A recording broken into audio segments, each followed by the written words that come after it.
A new player's perspective on Monster Hunter Wilds. Hello everybody, I am Jmulls of Jmulls Gaming, and I went down the Monster Hunter rabbit hole not too long ago. In preparation for Wilds coming out, I played World. At least the base game. I haven't touched Iceborne yet, I want to go back to that though. However, I've been playing Wilds, and while I'm not too far along when it comes to high rank, I have been really enjoying my time with it. It hasn't been without its problems, and I want to talk about those as well, but still, overall, despite its faults, I think Wilds is an extremely fun game, and almost certainly a frontrunner for my Game of the Year for 2025, this early on at least. Right off the bat, let's just talk about the big elephant in the room, that is the performance. I am playing on PC, I have a rather high-end rig, I have a 4080 Super. Performance-wise, the game still runs rather well for me, but I still had quite a lot of graphical hiccups and glitches and things that just didn't look right. I loathe to imagine what this game even is like on lower-end hardware. Capcom had this issue before with Dragon's Dogma 2. It is something, in my opinion, they really need to sort out. Everybody and their mother has been talking about this issue, so I don't particularly want to dwell on it, acting as if it's new information or anything like that. So let's move on to the story now. I have beaten low rank, and I'm going to spoil and talk about spoilers up to the point that I'm at right now. For me, when it comes to the story, it started really slow, meandering, and I wasn't a big fan of it. Then it's around the time we got to the Azus arc, I forget how you pronunciate that, name the location, the fireplace pretty much. The story started to pick up. I cared more about the characters there, and I became more interested in the story that is actually unraveling overall. I wouldn't call the story, at least again up to the point that I'm at, which is like early high rank, I wouldn't call the story amazing or spectacular, anything like that, but it has its strengths and it has its moments, and that's what I think Wilds really shines at. Those moments. Fighting Raidao, the Alpha Dashagama, the Black Flame, the Fire Monkeys, that giant ice dragon with the one-shot mechanic that's just awesome. Rathalos being really fun in my opinion, Arkveld and Zoshia. I think the biggest strength Monster Hunter Wilds story-wise has going for it in the grand scheme of things is unraveling the mysteries of this ancient civilization, and also when it's focused on the monsters that we're encountering and fighting. And I think by doing so, as the story went on, I started to care more and more about the actual characters that we were palling around with. The story for the most part can feel extremely tropey and stuff like that, and like it's an RPG focused around there being an advanced ancient civilization that through their own machinations fell to ruin, and then having a character like Nada being like the kid character, where through his new and unique perspective is able to change traditions or the viewpoints of like the old established order. We've seen like tropes like these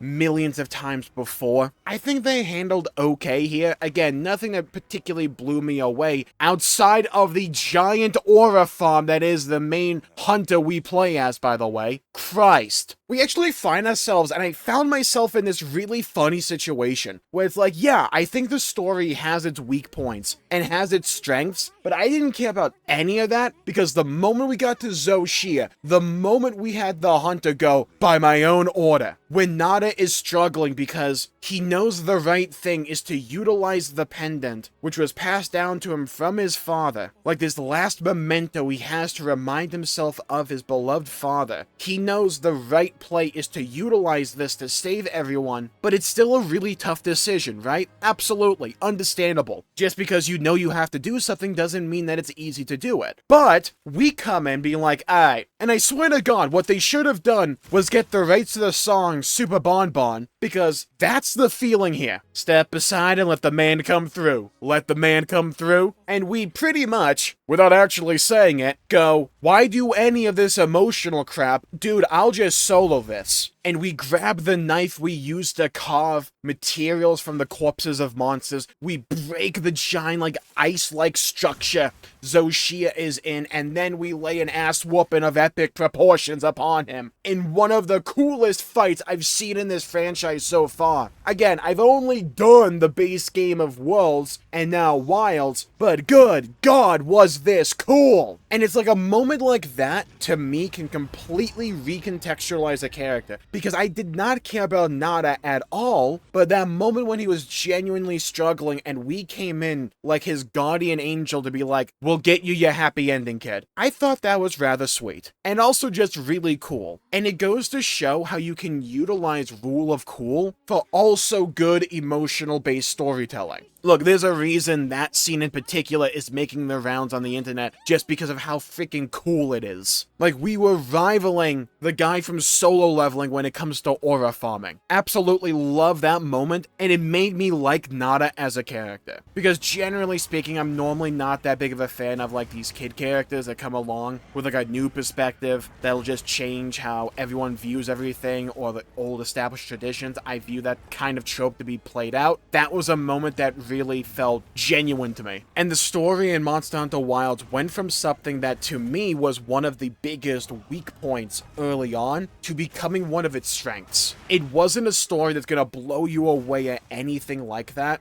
It's not the most well-written thing in the world, but it doesn't have to be. It was enough to get me to care about the world, the characters, and the reasons for fighting each of these monsters. And then on top of that, at the end of low rank, I started to actually care about the story going on and the characters and all that. And when it rolled credits, I was like, you know what? I wouldn't have minded if there was a little bit more to this. I kind of want more. And then the story continues into high rank, and you know what? That was a really cool feeling. Having the feeling being, I want more of this, and then getting more. I like it when games do that, because the way the story is structured in high rank is that, well, the story continues, but you unlock new quests for it at certain breakpoints in your hunter rank progression. I think as a new player, I've appreciated most of the mechanical changes from World to this game. I know there were other Monster Hunter games that came out in between these two, but these are the games I have experience with. I appreciate the mechanical differences between World and Wilds, and I think I prefer Wilds mechanically at least. I love the wound mechanic. I love the pace of the game, just the way it controls. And I love how the world itself is designed. Nothing felt overly confusing to navigate or anything like that. I love having the Sackrat as well, which I call a ground dragon from ReZero because of brain rot. But I love having the Sackrat. I love the Palico in this game. Just feels like it controls better. I love how I can utilize the environment to my advantage. It's one of the things I really grew to love in World, and it continues in Wilds as well. And I just love how big and bombastic and cool and cinematic and colorful this game can be. I didn't particularly mind it while I was playing World, but having played Wilds now, yeah, World does kind of feel like a bunch of lizards you fight back to back to back. Yeah, absolutely, I imagine in high rank, I mean more like endgame, and also in Iceborne, that monsters become bigger and more like bodacious and stuff like that. But throughout the parts of the base game that I played at least, it did just kind of feel like a bunch of lizards with the occasional breath attack one after the other, whereas in Wild it was so just cool, you know? I think Wilds has an extremely good amount of variety, not only in terms of the environments you fight these monsters in, but also the actual design of the monsters themselves, as well as their mechanics. Now, I know it's been a bit of a conversation around Wilds so far, and that is the game too easy? I will say, for me at least, I haven't had much of an issue so far. I hear the game gets much harder later on in high rank, but throughout low rank and this early high rank period that I'm in right now, I haven't had much of an actual challenge. I think this is by design, because I think Wilds' main goal is to attract a new audience of players to Monster Hunter, so I think they made things overall more easier and streamlined in certain regards, and I think they accomplished their goal in that regard. I would highly recommend new players to try out Wilds, because I think it is a good,